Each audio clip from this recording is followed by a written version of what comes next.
Previously on Big Tractor Power YouTube.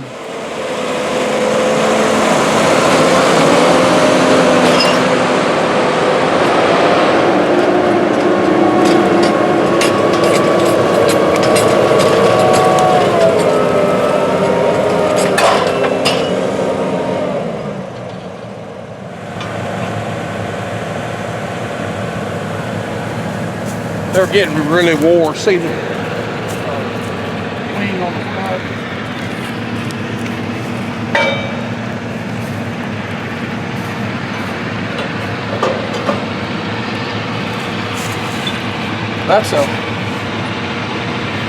That's actually a point off of a. This is something we build right here. It's not Deere. So I've seen Matt welding on those in the wintertime. Does that extra groove just give it? Well, it makes it last so much longer. Yeah. It'll wear out. So probably saves it about, I'd say at least 50%, maybe more life on it. Those were humped up when we started. They're getting smooth. They're almost flat. They're almost knocked off now. So what happens to them? Do you re-weld on them then to bring them back? We'll wash them up and re-weld them. Welcome to the farm shop where all the equipment comes in for service after the farming season.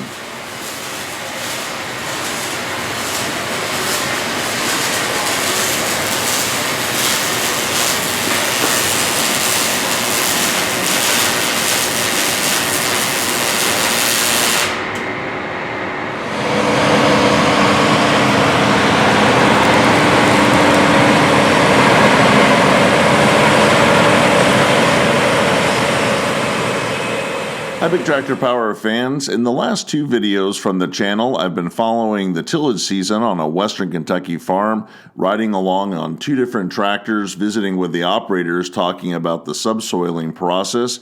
This operation utilizes 12 John Deere 915 V-rippers to break up compaction underneath the soil while leaving the surface of the field relatively undisturbed. This farm utilizes V-rippers that range from 11 shanks down to 5 shanks that are pulled by 210 to 620 engine horsepower tractors across 11,000 acres of ground. This large fleet of tractors and rippers will cover over 1,000 acres per day, with the 600 plus horsepower machines running 9 and 11 shank rippers at 6 to 8 miles per hour. Those big tractors will cover individually 150 plus acres in a day. The farm utilizes a majority of the tractors that it owns to cover the ground as quickly as possible. This is an important process in the growing season to break up the compaction to allow next year's corn crop roots to grow deep into the ground to soak up nutrients and moisture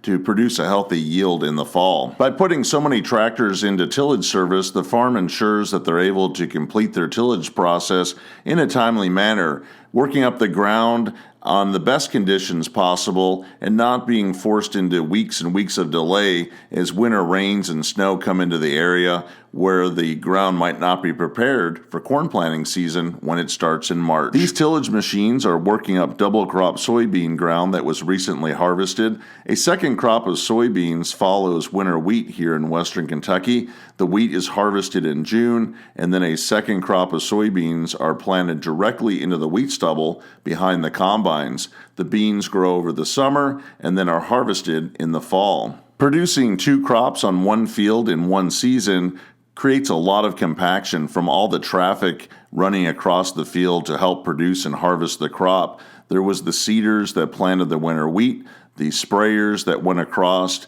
preparing the winter wheat to have a healthy yield, then the combines that harvested it, the grain carts that hauled the grain away, the seeders that put in that second crop of soybean, two more sprayer passes over the soybean crop before it's harvested in the fall with more combines and grain carts going over that ground. It becomes very heavy and tight, and it's important to loosen it up with these V-rippers so the roots of next year's corn crop can get down into the soil where they need to be. Working through the compacted ground with these big tractors, the 915 V-rippers take a lot of abuse. Not only are they fracturing the hardened soil, but they encounter a lot of stones and rocks that cause damage throughout the tillage season and will need updates and repairs back at the shop.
As you can see, there are certain points in the fields that are full of stones that are pretty harsh on the equipment, and there are lots of updates done during the tillage season. At the beginning of the video, you saw my friend Billy, who is the farmer that owns this farm with his family. There are 3 generations of the family working out in the field every day on this equipment, and also my friend Matt, who is a right-hand man in the operation, working for the farm, does a lot of repairs. And we're going to spend some time in the shop now with Matt, now that the tillage season is done, and you'll see some of the work that he's going to do on these ripper shanks to get them in shape for tillage season 2020.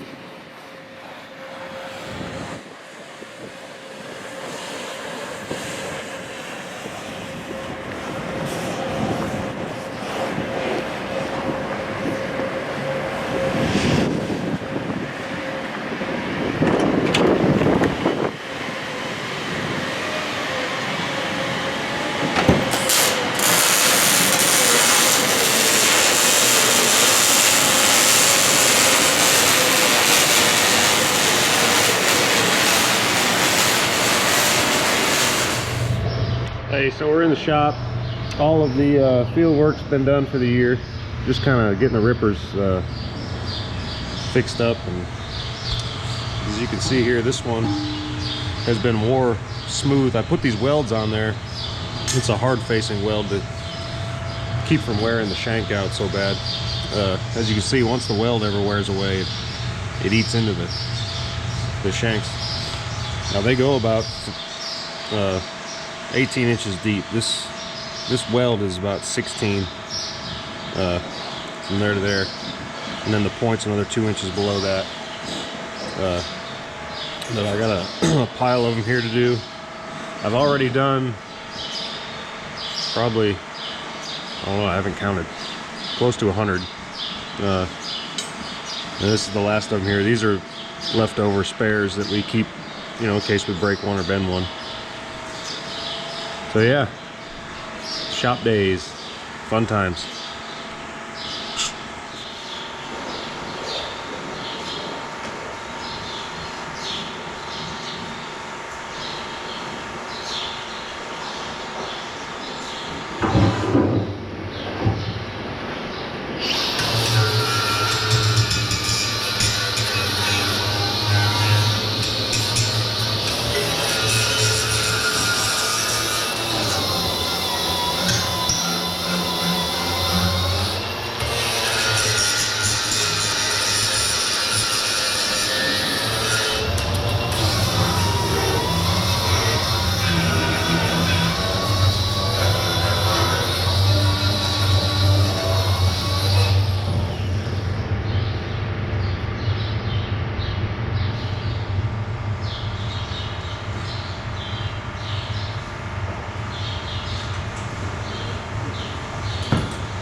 All right, as you can see, this is a rather tedious process that,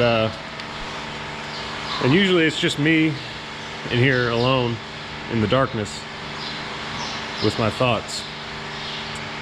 So if anybody has like encouraging words or good vibes or prayers even, send them my way. I got quite a few left. Yeah, thanks.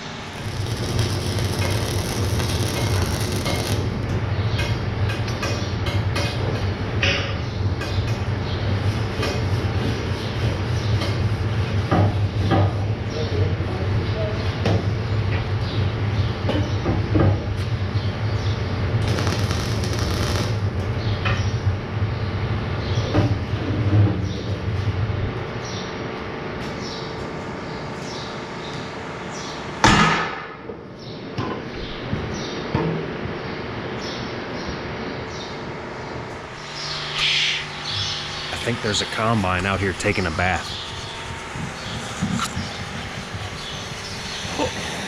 Oh.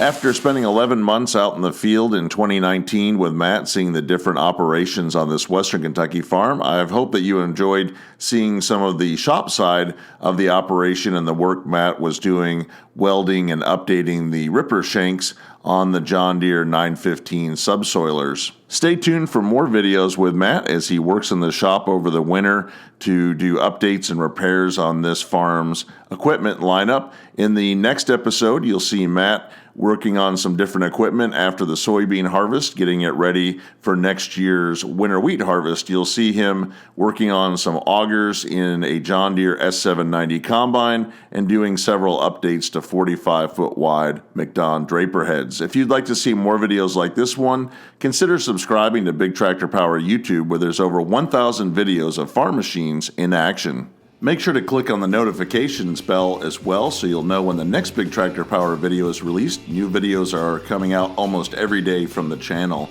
If you have any questions or thoughts about this video, please leave them in the comment section below as I try to respond to every post that is made. If you would like to get a preview of what is coming up next on Big Tractor Power YouTube, make sure to check out Big Tractor Power Instagram, where I share pictures and short video clips of what is currently being filmed in the field. As always, thank you for watching.